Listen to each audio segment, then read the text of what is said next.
Bonjour à tous. Merci de m'avoir invité. Comme le temps est court, je vais essayer de vous dire quelques mots des activités du Centre de gestion scientifique en rapport avec la santé. Je vais faire un petit rappel historique, mais surtout, je vais me concentrer sur ce que nous considérons aujourd'hui comme une des conditions importantes de l'innovation en santé, et notamment donc de la mobilisation de toutes les connaissances dont on vient d'entendre parler. Et il y a des conditions à cette mobilisation, et c'est sur ces conditions que je vais donner un certain nombre de précisions. Alors, on a évoqué la chaire de théorie de la conception, c'est celle qu'on a développée aux mines depuis 3 ans, et c'est à partir des travaux de cette chaire que je vais développer un certain nombre de points. Alors, d'abord, je crois quand même que je dois à mes anciens de dire que la santé au Centre de gestion scientifique de l'École des mines de Paris, c'est vraiment pas une question nouvelle. En fait, on est probablement un des plus vieux centres de recherche en gestion hospitalière, à tel point que, si vous voulez, ça remonte au début des années 70. Et j'ai voulu simplement ici rappeler 2 grands développements que nous avons accomplis dans notre laboratoire, qui est celui d'avoir été les premiers à travailler sur la logistique et la modélisation des urgences dans le système hospitalier, avec beaucoup de succès, mais avec des succès relatifs. J'étais un petit peu sidéré d'entendre ce matin à la radio une directrice d'hôpital disant « Je ne suis incapable de calculer les lits de porte dont j'ai besoin à partir du flux d'urgence ». C'est des papiers qu'on a publiés à la fin des années 70, début des années 80. Restons humbles, c'est long l'innovation dans le monde hospitalier. Le deuxième grande série de travaux, ça a été l'introduction des coûts par pathologie, donc une réforme profonde de la manière d'analyser l'efficacité économique de l'hôpital. Alors, tout ça nous a conduit à une formation, que je ne sais pas si c'est très connu. On a créé avec la PHP, c'est-à-dire que l'Assistance publique de Paris, un des seuls centres de formation des médecins aux méthodes de management hospitalière. Et nous avons fêté les 20 ans de ce centre au mois de décembre dernier. Donc ça s'appelle l'EMAM, et c'est assez original. Alors j'y reviendrai parce que je pense que ce que nous faisons aujourd'hui ensemble pourrait nous amener à penser de nouvelles types de formations.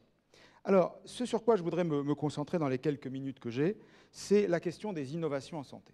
Alors, à l'évidence, et je pense que si on en avait besoin ce matin, était encore venu donner encore plus de conviction là-dessus, on est face à des mobilisations et à des mutations importantes du potentiel d'innovation dans le système de santé. Alors, on n'a pas évoqué les grands défis, mais en fait, on pourrait les évoquer. En gros, on sait qu'on ne tiendra pas longtemps le modèle économique, on sait qu'on a des organisations en bout de course, on sait qu'on a un système qui est absolument incapable aujourd'hui de faire un certain nombre de mutations lourdes et qu'il va falloir l'accompagner. Mais tout ça, ça fait des défis. On a des connaissances nouvelles, on a des besoins nouveaux. Et je crois que ce qui est de notre point de vue important de signaler, c'est qu'on a besoin de se dire aussi qu'on ne pourra pas faire ces innovations en restant dans le cadre théorique classique du mode de fonctionnement du système de santé. Or, le système de santé est un vieux système innovant. Finalement, le CHU est un système d'innovation. Mais c'est un système d'innovation qui s'est constitué historiquement sur des cadres professionnels très stricts, sur l'absence d'activité de conception. Si vous regardez par exemple l'histoire industrielle, où sont les bureaux d'études ? Où sont les bureaux d'études biomédicaux ? Ils sont en général soit dans des entreprises, mais ils sont assez peu, si vous voulez, dans le monde hospitalier lui-même, ce qui crée une espèce de paradoxe sur lequel, inévitablement, on aura à travailler. Et sur ces défis, je dois dire que la littérature internationale est aujourd'hui assez interrogative. Ça fait à peu près 30 ans qu'on parle d'introduction de toute une série de nouvelles sciences dans le monde des biotechnologies. On n'a pas eu les résultats économiques, si vous voulez, escomptés. Et d'ailleurs, on va publier dans une série de revues internationales un certain nombre de tentatives d'explication de cela. Alors, ce sur quoi je voudrais insister très rapidement avec vous, c'est, en gros, le défi de l'innovation en matière de santé, c'est qu'il nous impose 3 ruptures dans les méthodes de conception. Alors, et je vais essayer de vous donner des exemples de ces ruptures. Première rupture, eh bien, il faudra aller vers des systèmes de santé originaux et qui ne correspondent pas à l'organisation type hôpital, ambulatoire, médecine de ville.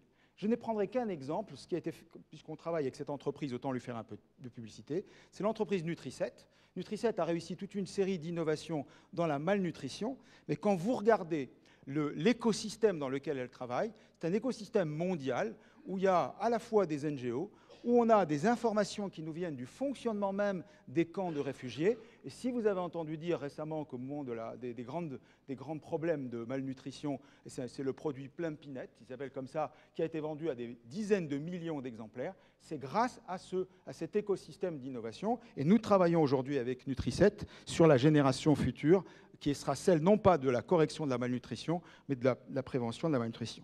Nous travaillons aussi avec le cluster e-care de Rhône-Alpes sur la question de l'aide aux personnes âgées, avec la thématique, mais au fond, pourquoi ça ne décolle pas?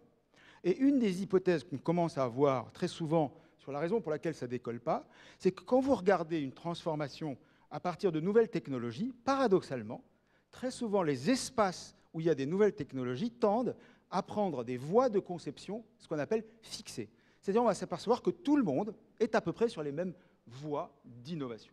Ce qui fait que le système en général devient assez vite bloqué et qu'on a beaucoup de mal à réouvrir l'espace. Alors je vais juste réfléchir à ce qui est arrivé à la pile à oxygène et à hydrogène, pardon, et vous verrez aux fuel cells. Si vous reprenez son histoire, vous verrez qu'en gros, une petite série de dominantes d'applications a focalisé tout le monde. Les énergies de la science, de la technologie se sont concentrées là-dessus, et on a eu très peu de capacité à défixer le système sur d'autres applications. Et donc, une des hypothèses qu'on a aujourd'hui, c'est que si on ne fait pas attention, le gros effort de recherche technologique dans le système de santé pourrait être concentré sur ces petits points fixants. D'où la nécessité de nouvelles méthodologies, et nous avons travaillé à ce qu'on pourrait appeler des nouveaux dispositifs expérimentaux biomédicaux. On pourrait dire que ce qu'on a vu ce matin, qui est absolument passionnant, mais si on se dit comment est-ce qu'on va passer des résultats initiaux qu'on a au développement d'applications pratiques, soit dans des systèmes ambulatoires, soit peut-être dans des espaces de santé qu'on ne connaît pas encore, soit peut-être dans des modes d'organisation qu'on ne connaît pas encore, vous voyez qu'on a besoin de chaînons manquants. Il y a des chaînons manquants de la conception. Et là, on en a un qui est très intéressant, avec lequel on a travaillé, qui est l'Institut de la Vision.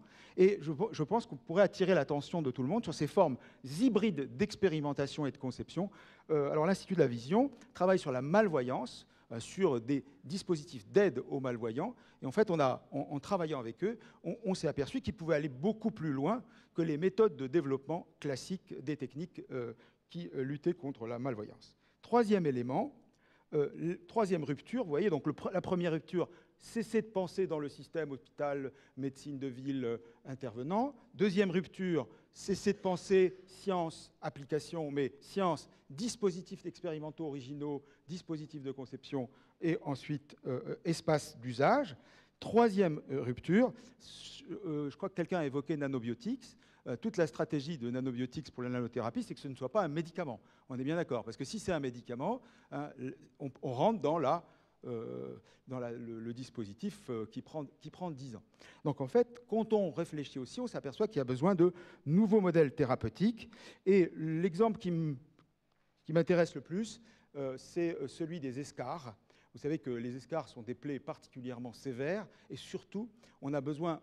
La notion de pansement ne correspond plus pas à la réalité de la maladie. En fait, c'est une maladie extrêmement évolutive, avec des stratégies thérapeutiques qui doivent être conditionnées par un diagnostic dans le temps dynamique. Et nous avons travaillé avec Urgo pour développer de nouveaux concepts de cette approche-là. Donc on est dans des objets, je dirais, non identifiés de la thérapeutique. Voilà.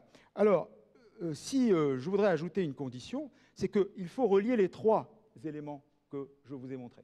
Nous aurons besoin de penser des systèmes de santé originaux, de développer ces espaces expérimentaux originaux et de penser des ruptures dans les modèles thérapeutiques. Alors, pour faire tout ça, il y a des conditions. Et nous essayons de développer avec certains pôles de compétitivité adéquats des outils de pilotage des écosystèmes. Alors, avec la notion clé là, c'est qu'on a besoin, alors tout à l'heure, on a vu un certain nombre de particules ou de cellules qui essayent de travailler ensemble. Eh bien, aujourd'hui, les écosystèmes innovants, on les étudie comme ça, ce qui fait que parfois, nous arrivons à cette notion d'innovation orpheline. Qu'est-ce qu'une innovation orpheline? C'est une innovation que tout le monde désire, que tout le monde annonce, mais quand on étudie l'écosystème, alors on le modélise et on est sûr d'une chose, c'est que ça ne va pas arriver. Et donc, qu'est-ce qui nous permet de faire ça? On a développé récemment un modèle qu'on ne voit pas très bien là, qui est qu'on étudie des coordinations entre agences selon deux modèles. Les agences envoient des signaux qui sont des connaissances, des faits avérés, mais on a modélisé les imaginaires qui s'envoient, c'est-à-dire la manière dont ils se représentent des espèces de futurs changeants. Et on peut très rapidement vous dire, on a développé des outils de diagnostic comme ça, il y a certains écosystèmes qui sont très coordonnés, qui ont l'air très coordonnés, mais dans lesquels l'imaginaire est très décoordonné. Et donc là, on est sûr que ça ne va pas très très bien se passer. Voilà, alors à quoi ça me conduit? Eh bien, je pense que nous sommes aujourd'hui, nous pouvons réunir aujourd'hui des compétences suffisamment grandes pour aller vers des propositions d'approches nouvelles, pour éviter ces innovations orphelines en matière de santé. Mais il y a peut-être aussi besoin, et ça peut-être l'Institut peut le faire, il va falloir probablement aussi former les acteurs de la santé à la conception de systèmes de santé innovants, et plus seulement au management au sens où on l'a fait il y a 20 ans. Voilà, merci.